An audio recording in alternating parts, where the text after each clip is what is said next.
Okay, hello dan selamat datang ke channel Makcik Nak Bebel. So, topik pada kali ini adalah konsert K-pop di Malaysia ni okey ke tidak?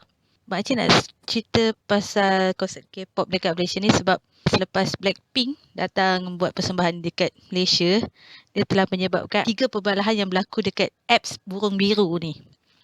Satu adalah perbalahan antara pihak politik kiri dan juga pihak politik kanan.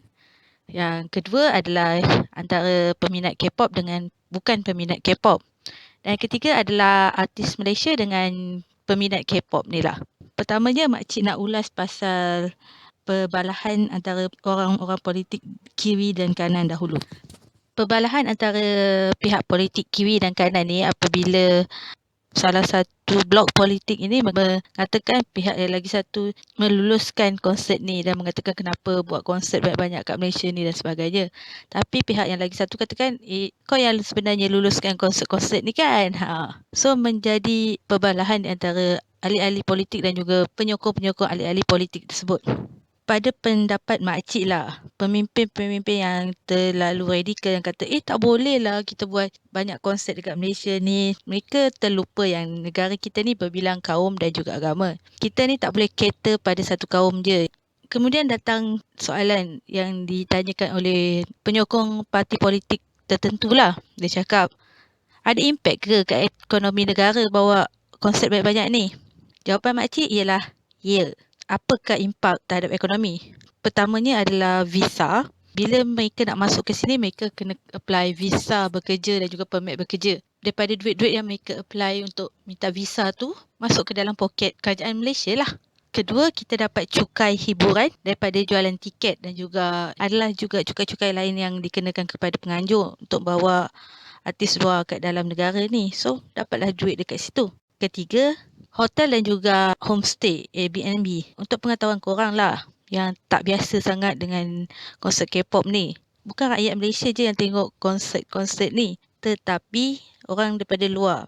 Kebanyakannya adalah orang daripada Asia Tenggara sendirilah. Macam daripada Singapura, Thailand, Filipina, Indonesia. Tapi ada yang peminat-peminat kipas susah mati ni. Diorang walaupun dia orang daripada Korea ke ataupun Jepun. Diorang akan follow juga kat mana artis-artis kesayangan diorang ni buat konsert. So bila ramai pelancong keluar negara ni datang, diorang macam biasa visa diorang kena apply. Lepas tu hotel, tempat tinggal, makanan, semua. Yang untung rakyat Malaysia lah yang buka hotel dan juga buka bisnes makanan. Dan juga untuk pelancongan lah. Keempat, impak yang baik pada ekonomi negara bila mereka buat konsert ni ialah kebanyakan penganjur ni diorang akan ambil budak-budak EU untuk jadi part time untuk mengawal penonton dekat dalam stadium tu lah. Untuk cek barang-barang ada bawa barang-barang terlarang ke tak. Dia boleh naikkan ekonomi budak-budak ni, terutamanya budak-budak EU lah. Sebab mereka ni tak ada duit kan. So bila dapat part time ni, diorang pun dapat berhibur sambil dapat duit lah. Dan kelima, untuk pengetahuan korang lah, especially penyokong ahli-ahli politik yang radikal ni, yang suka menyalah-nyalahkan orang ni. Actually kat Malaysia ni ada SOP kalau nak buat persembahan. Maksudnya ada tata cara yang kau tak boleh nak langgar. Sebab itulah makcik rasa ramai juga artis yang advocate ataupun yang menyokong LGBTQ ni, macam Harry Styles ni, dia suka skip Malaysia sebab Malaysia ni banyak pantang larang. Kau tak boleh nak advocate open sangat pasal LGBT. Konsert luar dekat Malaysia ni actually ada bawa impact positif kat ekonomi negara. So untuk korang kata tak ada sumbangan untuk negara tu adalah salah lah. Lagi satu, kita pun kena cater untuk kaum lain juga kat Malaysia ni. Supaya tak jadi macam kaum lain rasa tak puas hati dan sebagainya.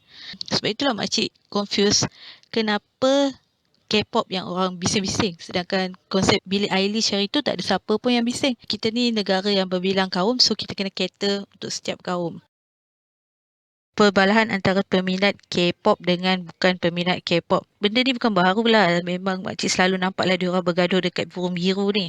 Blackpink punya konsert ni antara penonton yang terbanyak juga. So ramailah yang bukan peminat K-pop ni menyindir ke peminat K-pop. Tapi makcik punya opinion, ya ada sindiran mereka tu yang boleh diterima. Dan ada juga sindiran diorang tu yang agak mengaibkan. So makcik rasa peminat K-pop tidak perlu memberi reaksi terhadap mereka punya sindiran.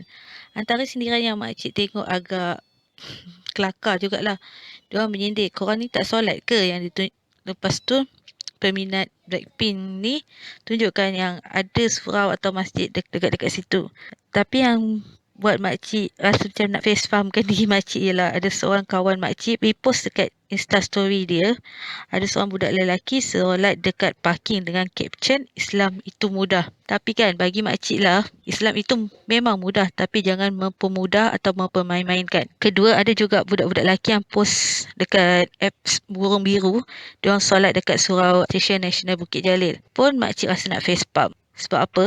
Untuk perempuan mungkinlah makcik rasa pergi ke konsert Blackpink ni boleh lah walaupun tak adalah 100% okey, tapi boleh lah sebab perempuan dengan perempuan kan. Tetapi ini lelaki. Terang-teranglah ahli Blackpink ni tak menutup aurat dan juga menari dengan lenggok-lenggok tertentu dia. So, korang nak bagi tahu kat semua orang yang korang solat lepas tu masuk stadium untuk tengok aurat perempuan dengan sengaja.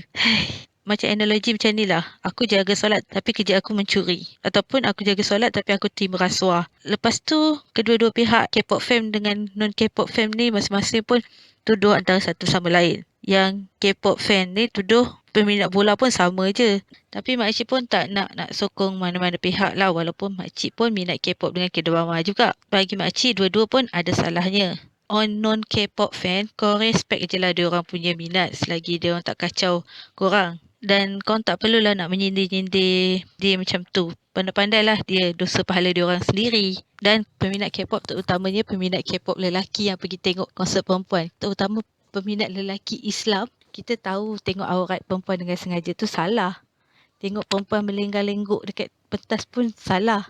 Tapi macam makcik suka cakap dekat post makcik yang dulu-dulu, tak perlu nak tayangkan korang punya aib dan tak perlu nak belagak baik. Korang punya tujuan ke konsert tu adalah tujuan yang salah. In fact, makcik rasa siapa-siapa yang pergi ke konsert ni luar daripada negeri dia ataupun dah lebih 90 km dua mahalah tu tak boleh jamak kasar tau, sebab tujuan kau pergi konsert tu bukan tujuan yang baik. Sebab dalam Islam kata kalau kau nak jamak dengan kasar, tujuan perjalanan korang tu mestilah dengan tujuan yang baik. So, faham-faham sendirilah ya. Makcik dulu pun pernah teman kawan makcik pergi dating. Makcik pun rasa bersalah nak cakap dengan dia yang dia tak boleh jamak kasar sebab apa yang dia buat tu bukan benda yang diredai. Perbalahan antara artis Malaysia dengan peminat K-pop. Okey, makcik ada nampak kat tweet yang beberapa peminat Blackpink merendah-rendahkan artis Malaysia. Sehingga terdapat beberapa artis keluar statement di Twitter. Daripada Estu Awani, statement daripada peminat Siti iaitu Siti Zoners yang marah dengan peminat K-pop yang cakap Siti tak boleh buat apa yang plan Blackpink ni buat. Lepas tu Annie dengan Hair Husaini pun bukalah mulut bagi pendapat diorang untuk membidas budak-budak K-pop ni sebab mereka tak sukalah dibanding-bandingkan dengan artis K-pop. Bagi pendapat makcik, Hail dengan Annie tak payah pun nak bidas ataupun nak balas apa yang diorang katakan. Sebab bagi makcik, masing-masing ada pendapat. Peminat K-pop ada pendapat mereka dan Annie dengan Hail pun ada pendapat tersendirilah. Peminat K-pop dengan peminat artis tempatan pun ada pendapat masing-masing. Pendapat makcik pula, untuk pergi lebih jauh, kebanyakan artis Malaysia ni perlu ubah diorang punya mindset lah. Cuba dapatkan sokongan peminat bukan Melayu dekat Malaysia ni dulu.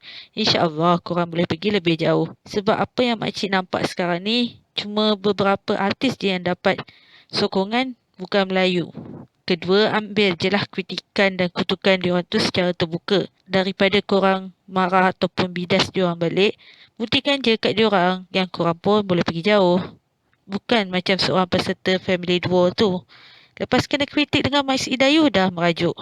Kalau korang artis-artis Malaysia nak tahulah, kat Korea ni benda membanding-bandingkan artis, kutuk-kutuk dah jadi perkara biasa dekat sana. Sebab netizen ni mulut diorang lagi keji daripada bawang-bawang Rangers. Tapi artis diorang ni sama ada ambil kritikan yang membina dan ubah. Contoh macam konsep Blackpink dekat Korea lah. Ramai netizen cakap tak bertenaga lah, tak bagus lah, apalah. Lepas tu diorang ubah dan improve untuk konsep-konsep yang seterusnya. Kalau kritikan yang tak membina, diorang buat bodoh je. Tak payah layan provokasi orang lain. Tapi fokus dengan career masing-masing.